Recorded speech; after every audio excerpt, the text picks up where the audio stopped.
चलिए, YouTube channel पर आपका हार्दिक स्वागत है। मेरा नाम सत्येंद्र कुमार है और पिछले 25 सालों से आपकी सेवा में हम हाजिर हैं। आज हम लोग जो क्वेश्चन करने वाले हैं वह इंटर एग्जाम बायोलॉजी 2025 के लिए वन लाइनर सुपर 30 क्वेश्चन करने वाले हैं, जो काफ़ी इम्पोर्टेंट है। जो विद्यार्थी 2025 इंटर एग्जाम बायोलॉजी की तैयारी कर रहे हैं उनके लिए काफ़ी इम्पोर्टेंट है। तो इसमें अब चलते हैं, क्वेश्चन पर गौर करते हैं। सबसे पहले तो पहला क्वेश्चन पर हम लोग गौर करते हैं, आज का वो क्या है।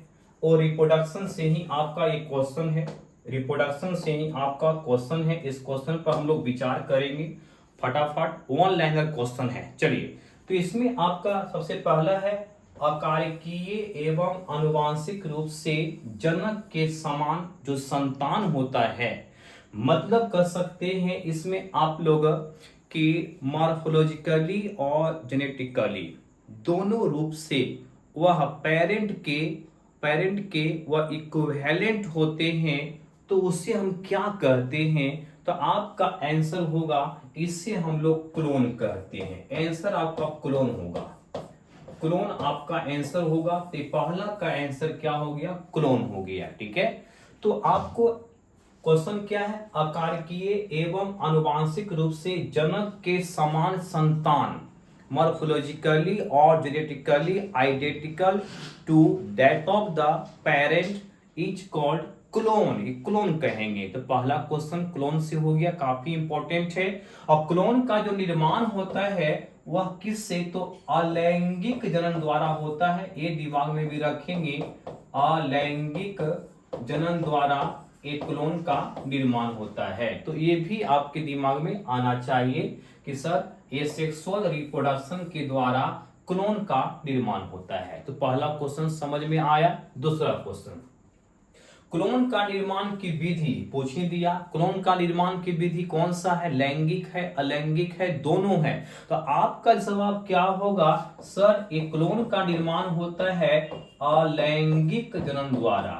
अलैंगिक, तो ये दिमाग में रखेंगे, इसमें किसके द्वारा होता है। तो आप कहेंगे सर अलैंगिक जनन द्वारा होता है, अलैंगिक जनन द्वारा इसका निर्माण होता है। तो क्लोन का निर्माण किसके द्वारा होता है, तो आप कहेंगे सर अलैंगिक जनन के द्वारा होता है, एसेक्सुअल रिप्रोडक्शन के द्वारा होता है। ठीक है ना।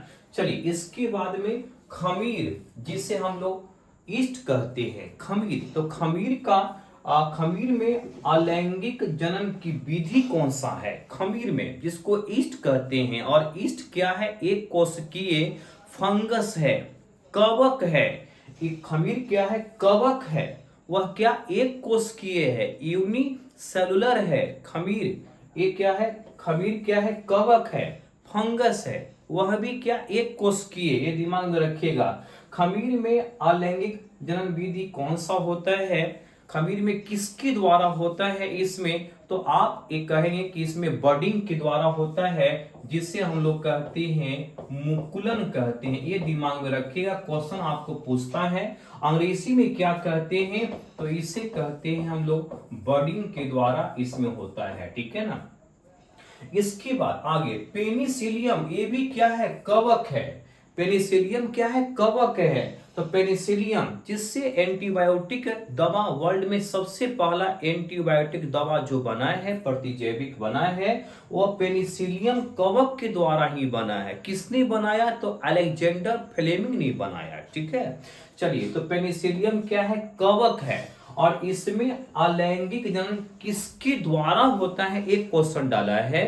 तो पेनिसिलियम में अलैंगिक जनन की विधि कौन सा है, तो इसमें होता है कोनिडिया, कोनिडिया के द्वारा होता है। तो डाल देंगे इसमें आंसर कि सर कोनिडिया होता है। इसमें कोनिडिया के द्वारा इसमें अलैंगिक जनन होता है, कोनिडिया के द्वारा होता है। ये दिमाग में आपको रखना है। ठीक है ना। तो ये सब क्वेश्चन काफी इंपॉर्टेंट है एग्जाम पॉइंट ऑफ व्यू से। आगे एगेब पौधा में कायिक प्रवर्धन किसके द्वारा होता है? एगेब पौधा में, तो एगेब पौधा है और इसमें किसके द्वारा होता है, ये दिमाग में आपको रखना है। एगेब पौधा में, तो इसमें जानते हैं बुलबिल होता है, तो ये दिमाग में रखिएगा कि सर बुलबिल के द्वारा इसमें होता है।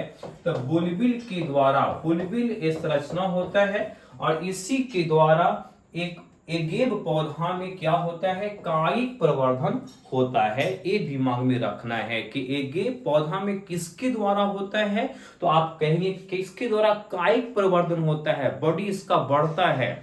दैट मीन्स वेजिटेटिव रिप्रोडक्शन इसमें होता है, वेजिटेटिव प्रोपगेशन इसमें होता है। तो आपका आंसर क्या होगा, बुलबिल मार देना है, इसमें बुलबिल के द्वारा होता है। ठीक है ना, तो ये दिमाग में आपको रखना है, यहां पर याद कर लेना है। आगे स्पंज पूछता है, स्पंज में, स्पंज क्या है, तो पोरीफेरा है। स्पंज क्या है बाबू, पोरीफेरा का एग्जाम्पल है। तो स्पंज क्या है, तो आप कहेंगे सर स्पंज जो होता है ये क्या है, पोरीफेरा है। ये पोरीफेरा का समूह है, इसको कहते हैं पोरीफेरा। ठीक है ना, स्पंज क्या है, पोरीफेरा है। तो ये दिमाग में आपको रखना है कि और स्पंज में किसके द्वारा इसमें होता है, स्पंज में किसके द्वारा ये कायिक प्रवर्तन होता है, ये दिमाग में आपका है। एक क्वेश्चन पूछेगा तो क्या आप जवाब दे पाएंगे, जल्दी से आप सेंड करें। इसमें किसके द्वारा होता है, तो आपका जवाब क्या होगा, स्पंज। इसमें पूछा है स्पंज में, तो स्पंज में किसके द्वारा होता है, ये क्वेश्चन आपको डाला है कि स्पंज क्या है, पोरीफेरा है।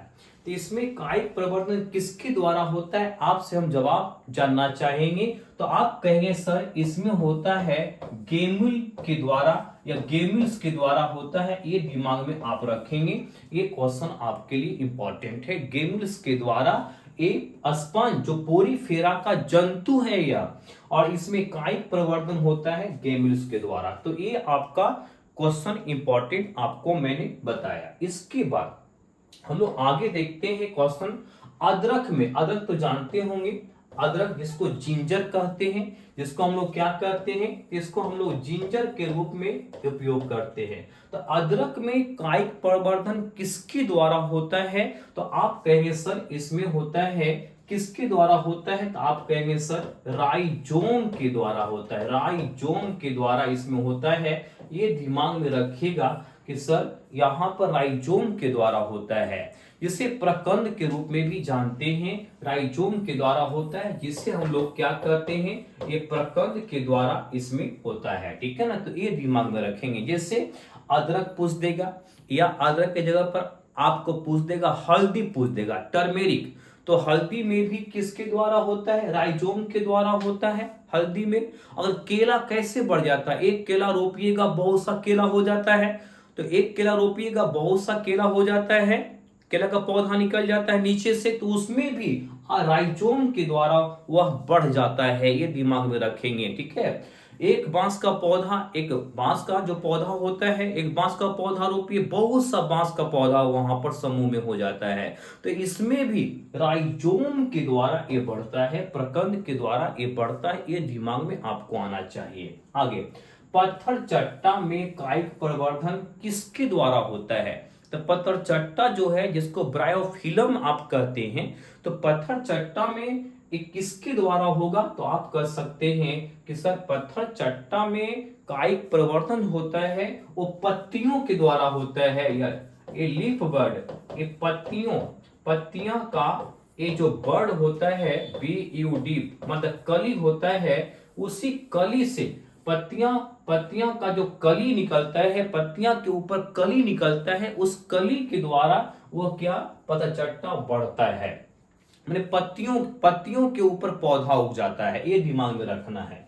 बंगाल का आतंक पौधा, बंगाल का आतंक किसे कहते हैं, टेरर ऑफ बंगाल। तो आपका आंसर होगा वाटर हाइसिंथ, मतलब जलकुंभी को कहते हैं। ये दिमाग में रखिएगा, इंटर एग्जाम के लिए काफी इंपॉर्टेंट है। इसको हम लोग अंग्रेजी में कहते हैं क्या, वाटर हाइसिंथ के रूप में ये जानते हैं, वाटर हाइसिंथ के रूप में जानते हैं जलकुंभी को। ठीक है, चलिए आगे। मध चक्र वाले स्तनधारी जंतु, जिसमें मध चक्र होता है, मध चक्र होता है, वो स्तनधारी जंतु का नाम आपके दिमाग में आना है कुछ का। जैसे आप कह देंगे हिरण में क्या होता है, मध चक्र होता है। बाघ में क्या, मध चक्र होता है। गाय में क्या, मध चक्र होता है। एक कुत्ता में क्या, मध चक्र होता है। तो ये सभी जंतु में क्या, मध चक्र चलता है, ये दिमाग में आपको रखना है। ऋतुस्राव चक्र वाले स्तनधारी जंतु जैसे हो गया, ये मानव हो गया, मनुष्य हो गया, मानव में हो गया, मानव में, मादा मानव में होगा। यहाँ पर मादा मानव में क्या होगा, ऋतुस्राव चक्र होगा, मेंस्ट्रुअल साइकिल इसको कहते हैं। मानव में होगा, मानव के साथ साथ में क्या, लंगूर में होगा, लंगूर के साथ साथ में क्या, चिंपांजी में होगा, चिंपांजी में होगा, गोरिल्ला में होगा। ये सभी में क्या होता है, ऋतुस्राव चक्र वाले स्तनधारी जंतु, मानव, लंगूर, चिंपांजी हो गया, गोरिल्ला हो गया, ये सभी में देखने को मिलता है। आगे युग्मक होते हैं। युग्मक का मतलब क्या हुआ, गैमीट। युग्मक का अगर इंग्लिश कहें तो क्या होगा, गैमीट। गैमीट इज, गैमीट क्या होगा, तो आप कहेंगे सर गैमीट ऑलवेज हमेशा होता है अर्धगुणित। अर्धगुणित का मतलब हो गया, अंग्रेजी में कहेंगे इसे हेप्लॉइड कहते हैं। हेप्लॉइड मतलब क्रोमोजोम इसमें आधा रहेगा। जैसे मनुष्य का अगर कहे कि मनुष्य का गैमीट में कितने क्रोमोजोम होंगे, तो ऐसे तो 46 कहते हैं, लेकिन गैमीट या युग्मक कहेंगे तो इसमें 23 हो जाएगा। जैसे मानव शुक्राणु में कितने गुणसूत्र होंगे, तो 23 होंगे। आंसर ये दिमाग में रखना है।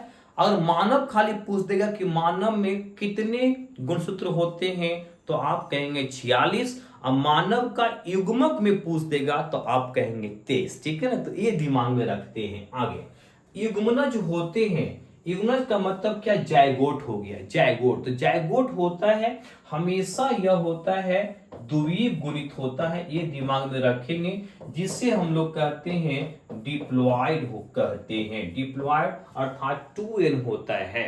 जैसे दो युग्मक जब संलयन करते हैं, इसे निषेचन कहते हैं, और इसी के बाद जो निर्माण होता है उसे कहते हैं हम लोग युग्मनज कहते हैं, जायगोट कहते हैं। ठीक है, आगे भ्रूणपोष मतलब इंडोस्पर्म।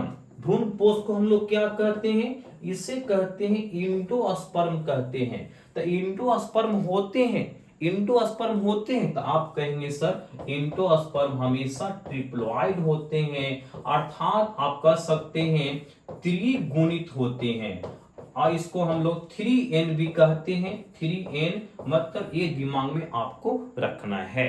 मतलब क्या आपको बता रहे हैं, युग्मक अर्धगुणित, युग्मनज द्विगुणित, अब भ्रूणपोष त्रिगुणित। तो इससे क्वेश्चन हमेशा देता है ऑब्जेक्टिव क्वेश्चन में। आगे हम लोग ध्यान देते हैं। इसके बाद उभयलिंगी जंतु पूछ रहा है। जंतु वो ऐसा जंतु जो कैसा है, उभयलिंगी है।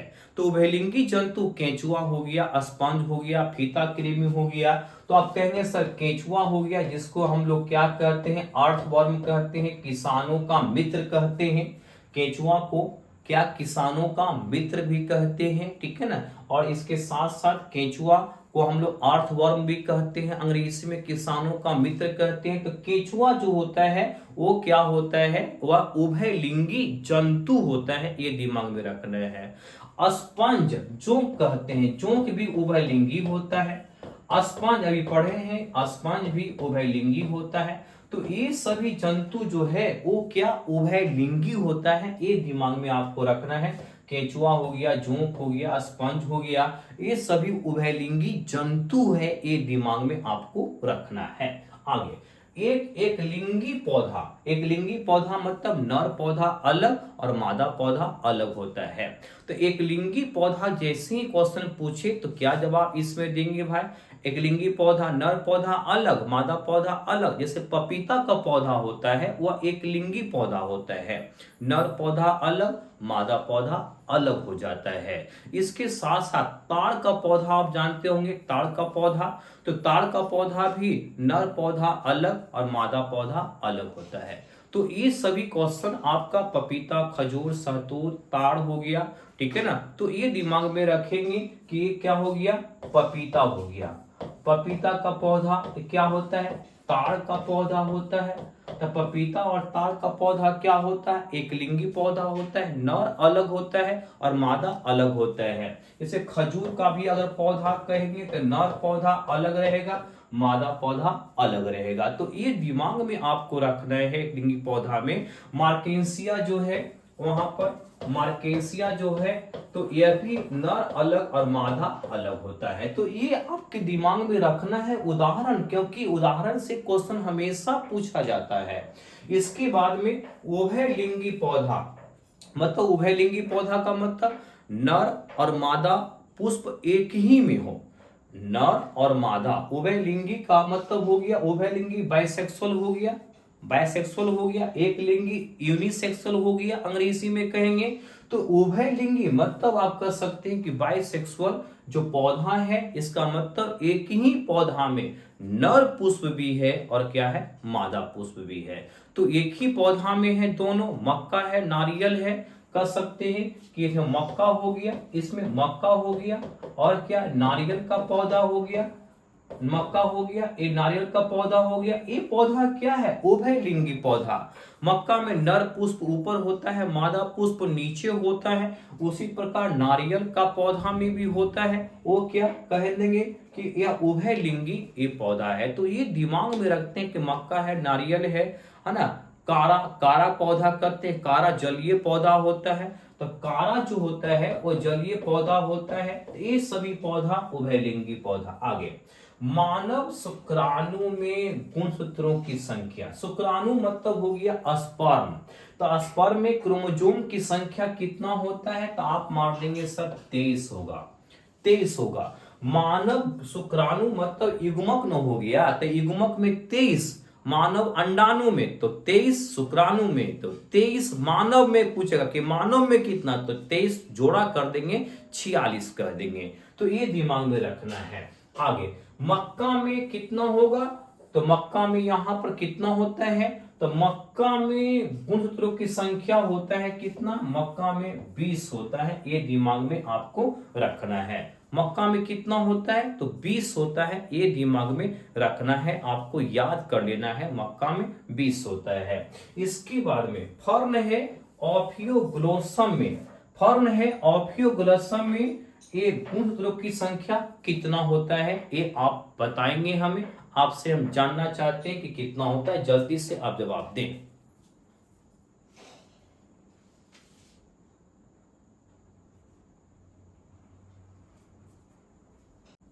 चलिए, तो यहां पर आपने जाना कि एक फर्न है ऑफियोग्लोसम है।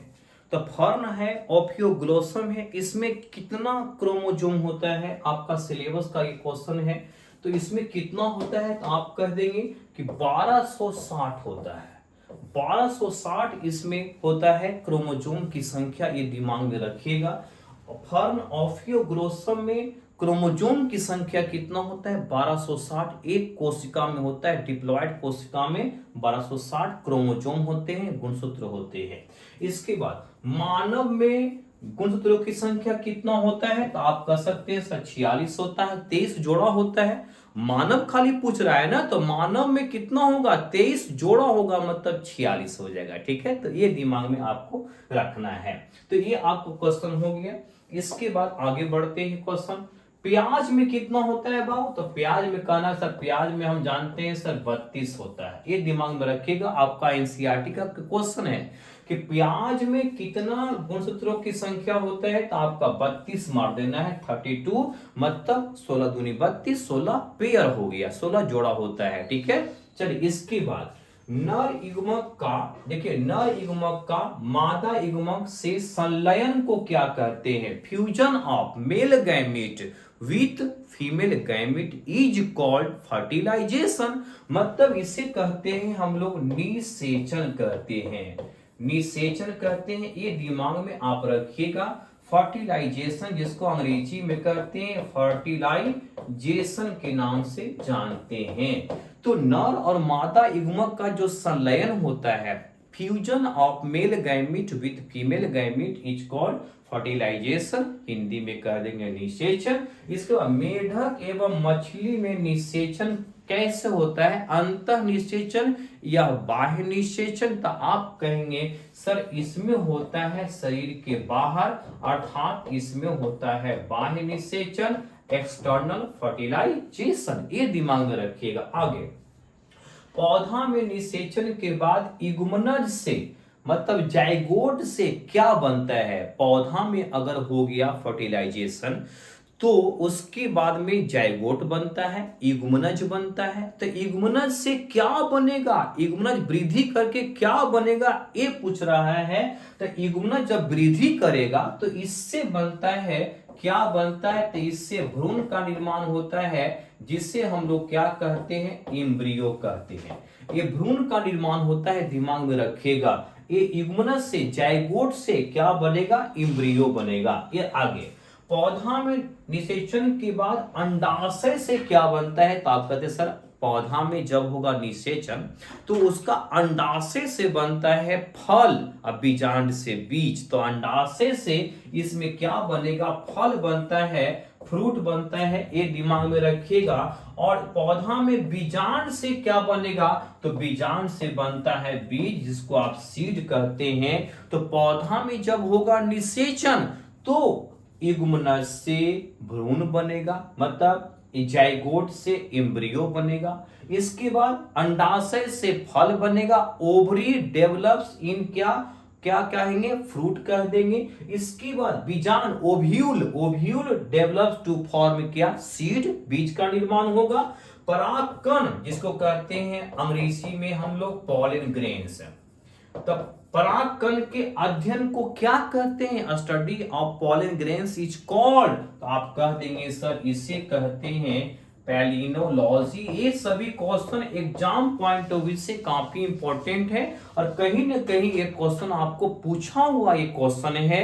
तो study of pollen grains is called palynology. देखिए पॉलन ग्रेन्स, ये पैलिनोलॉजी, ये दिमाग में रखिएगा इस चीज को, ठीक है। इसके बाद हम आगे बढ़ते हैं बाबू।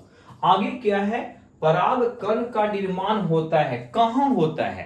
परागकण का निर्माण कहां होता है ये पूछ रहा है। तो परागकण का निर्माण होता है परागकोश में, सीधा मार देंगे परागकोश में। परागकण का निर्माण परागकोश में होता है, मतलब कह सकते हैं in anther, in anther, anther में होता है परागकण। ये परागकण जो होगा वो हमेशा ये हेप्लॉइड होता है, पॉलन ग्रेन्स हेप्लॉइड होता है, ये दिमाग में रखिएगा। यही पॉलन ग्रेन्स मतलब परागकण का निर्माण कहां होता है? परागकोश में होता है, ये दिमाग में रखिएगा। आगे परागकण के विकास में पोषण देता है, मतलब न्यूट्रिशन। परागकण का जब निर्माण होता है तो इसमें न्यूट्रिशन, नरिशमेंट कौन देता है? न्यूट्रिशन कौन देता है परागकण के विकास में? तो आपका जवाब होगा कि सर परागकण, that means pollen grains, pollen grains, ठीक है। तो पॉलन ग्रेन्स के विकास में ये अंतिम क्वेश्चन आपका है, ठीक है ना, सुपर 30 में आज का अंतिम क्वेश्चन है।